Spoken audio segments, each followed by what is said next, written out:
Pred vhodom v prostore Avtomoto kluba Klasik Slovenska Bistrica so v petek 18. oktobra odprli razstavo o sistemih zvez in telekomunikacijske opreme, ki je bila uporabljena v občinskem štabu Teritorialne obrambe Slovenska Bistrica in njegovih enotah v času pred in med slovensko osamosvojitveno vojno. Zbrane je uvodoma nagovoril dr. Andrej Godec, predsednik Območnega združenja slovenskih častnikov Slovenska Bistrica.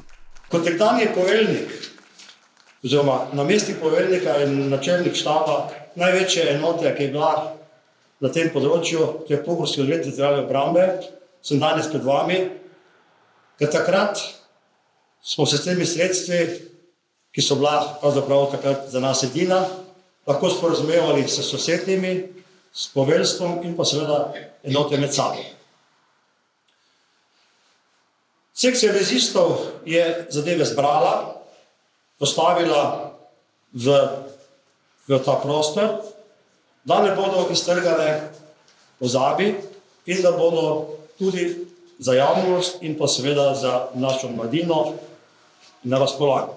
Upam, da bomo v doglednem času lahko tudi te naše vitrine predstavili v grad, kjer se pač načrtuje neka reorganizacija, sprememba in bojo potem te naprave tam dobile svoj prostor.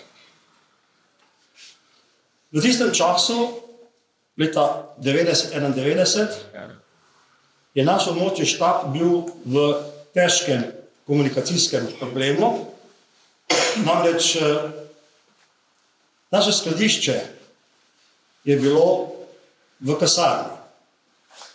Uspešno smo v avgustu in septembru leta 1990 izvzeli iz skladišča orožje, minska explozivna sredstva, žal pa zadnji kontingent, to so bile naše zveze, naše naprave za zveze, glede na informacijo, da je zadeva malo prenevarna, da bi še enkrat poskušali iti v kasarno in to izvzeti, je to ostalo v kasarni.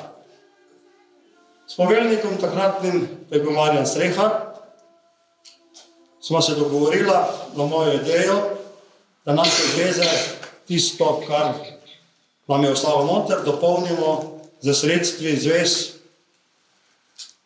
Slovenskih železnic, takrat ŽG Ljubljana. Namreč, kot takratni vodja, tam sem gledal, da imamo v carinarniškem skladišču te zveze in seveda smo tudi iz tistega skladišča, da ne rekel ukradli, ampak izvzeli ta sredstva in jih uporabili potem pri naših zvezah. Tam je za ta sredstva skrbel Šuler Mirko, strokovnjak za radijske zveze in pa posebej za ta radijska sredstva. Danes, žal, zaradi svojih zdravstvenih težav ni prisoten. Je pa prisoten kolega Stanislav Habjanič, ki pa pomagal vse te stvari potem zmontirati po terenu, da smo lahko nemoteno komunicirali in spostavili vse zveze, ki so bile takrat predvidene po našem planu. Na prireditvi sta spregovorila tudi brigadir Martin Jugovec, nekdanji generalni sekretar Zveze slovenskih častnikov, in dr. Ivan Žagar, župan občine Slovenska Bistrica. Na otvoritvi razstave so podelili tudi certifikate za sodelovanje in pomoč sekciji vezistov, ki je v času pohoda Vranov let 2024, posvečenemu 80. obletnici reševanja zavezniških vojaških ujetnikov v času druge svetovne vojne, množično vzpostavila zveze z radioamaterji z vseh kontinentov sveta.